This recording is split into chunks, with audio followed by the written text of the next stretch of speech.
India versus England fourth T20 match gun, series కూడా gun అనుకున్నది జరిగింది.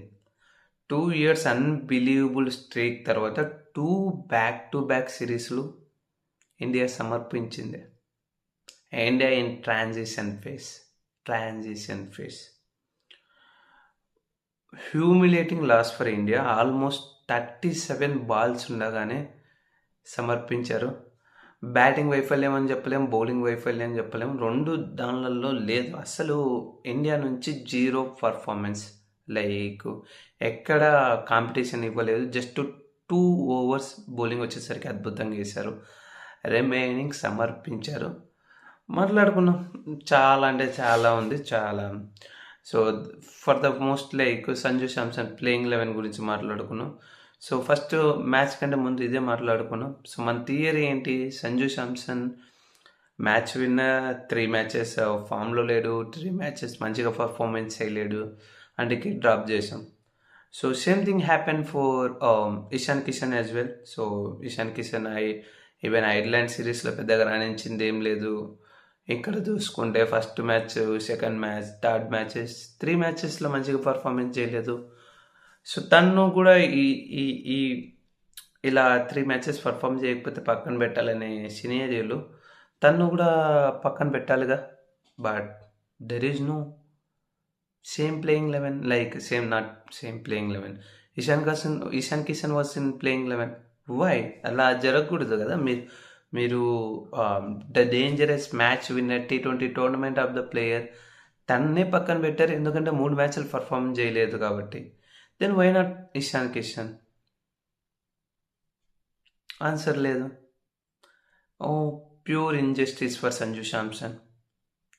ఓకే, సో మ్యాచ్ గురించి మాట్లాడుకున్నాం. సో మ్యాచ్ చూసుకుంటే టాస్ వచ్చేసరికి యాజ్ యూజువల్గా అయ్యర్ బాబు గెలవడం, సర్పంచ్ సాబ్ మ్యాచ్ ఓడిపోవడం, ఇది కామన్. సో టాస్ వచ్చేసరికి ఇండియా గెలిచింది అండ్ ఇండియా వచ్చేసరికి బ్యాటింగ్ చూజ్ చేసుకున్నారు.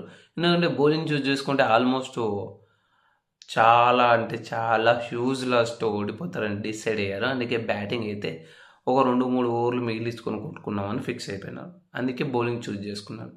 సో బౌలింగ్ వచ్చేసరికి ఇండియా వచ్చేసరికి first batting and first over, second over డీసెంట్గా ఇంగ్లాండ్ వచ్చేసరికి డీసెంట్గా బౌలింగ్ వేశారు.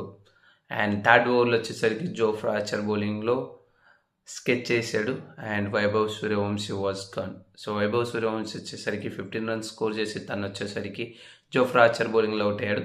ఆ తర్వాత ఈవెన్ జాష్ టంగ్ బౌలింగ్లో వచ్చేసరికి ఇషాన్ కిషన్ కూడా అవుట్ అయిపోయాడు.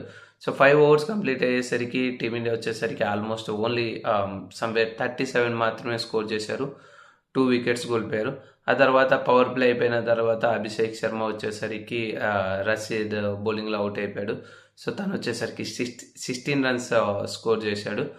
ఆ తర్వాత శ్రేయస్ అయ్యర్ అలాగే Shivam Dube little bit partnership continue అవుతుంది. లైక్ శ్రేయస్ అయ్యర్ వచ్చేసరికి అదిల్ రసిల్ బౌలింగ్లో కానీ, విల్ జాక్స్ బౌలింగ్లో కానీ మంచిగా గ్యాప్ దొరికినప్పుడు 4లు 6లు కొట్టడం స్టార్ట్ చేశాడు. అలాగే శ్యామ్ కరణ్ వచ్చేసరికి ఈ బౌలింగ్లో మంచిగా, లైక్ శ్యామ్ కరణ్ వచ్చేసరికి చాలా అంటే చాలా మంచిగా డీసెంట్ బౌలింగ్ వేశాడు. సో 10 overs కంప్లీట్ అయ్యేసరికి టీమిండియా స్కోర్ వచ్చేసరికి 71 for 3. ఆ తర్వాత ఈవెన్ కొంచెం స్కోర్ పెంచడానికి ట్రై చేశారు. శివం దుబే వచ్చేసరికి డాట్ బాల్స్ ఆడాడు అండ్ శ్రేయస్ అయ్యర్ కూడా కొంచెం స్క్రాచ్ ఇన్నింగ్స్ ఆడాడు. అండ్ విల్ జాక్స్ బౌలింగ్లో శివం దుబే వచ్చేసరికి అవుట్ అయిపోయాడు అండ్ శ్రేయస్ అయ్యర్ వచ్చేసరికి 50 కంప్లీట్ చేశాడు. సో 15 overs కంప్లీట్ అయ్యేసరికి 116 for 4. సో ఐడియల్లీ అక్కడ నుంచి ఈజీగా లాస్ట్ 5 oversకు సెట్ అయిన బ్యాట్మెన్ ఉన్నాడు, అలాగే ఫినిషర్స్ ఉన్నాడు. నెక్స్ట్ 5 oversకు అడప 50 runs వేసుకున్న 166, 60 runs వేసుకుంటే 176. బట్ టీమిండియా వచ్చేసరికి 158 మాత్రమే స్కోర్ చేసింది. ఈవెన్ శ్రేయస్ అయ్యర్ పెద్దగా ఆ సీజన్లో పెద్దగా ఆ టైంలో పెద్దగా కొట్టలేదు. He was tried. Tilak Varma అలాగే Washington Sundar, everyone they hit the dot balls and so end up team India వచ్చేసరికి 158 రన్స్ స్కోర్ చేశారు, 7 వికెట్స్.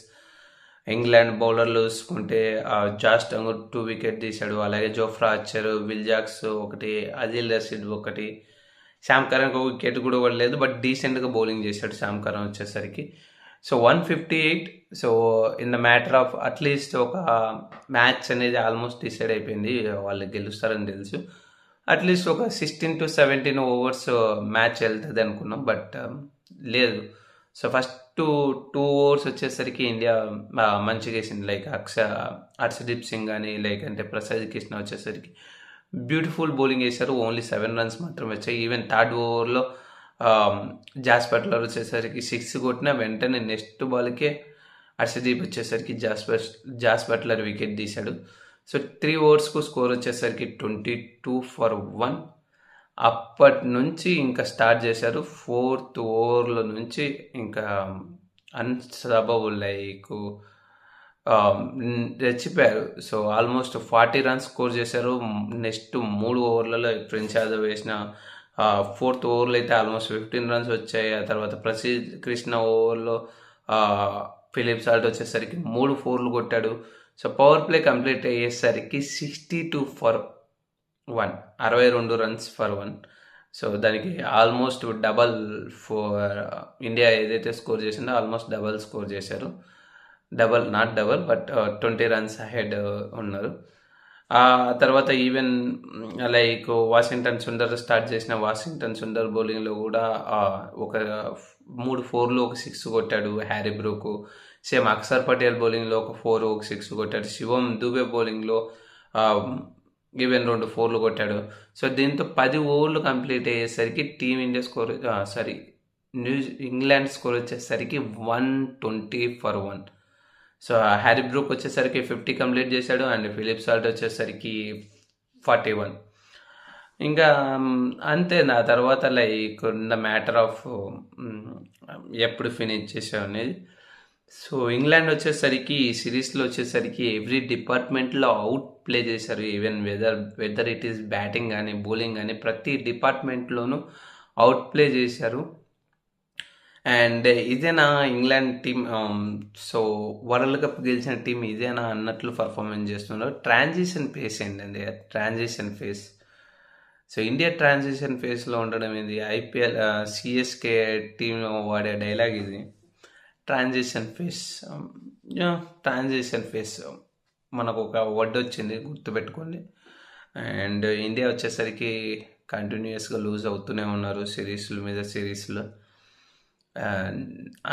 పొరపాటున like so one thing, so next match at least Sanju శాంసన్కు అవకాశం ఇవ్వాలి and Sanju should play. So ఎలాగో ప్రయత్నాలు చేయండి. And one more thing, Tilak Varma should play in the top order. He should be play at least as in top 4. Tilak Verma has finisher is unbearable story and unbearable performance. Maybe Tilak వర్మను drop చేసి సుయాన్ షెడ్జీకి chance ఇచ్చినా okay.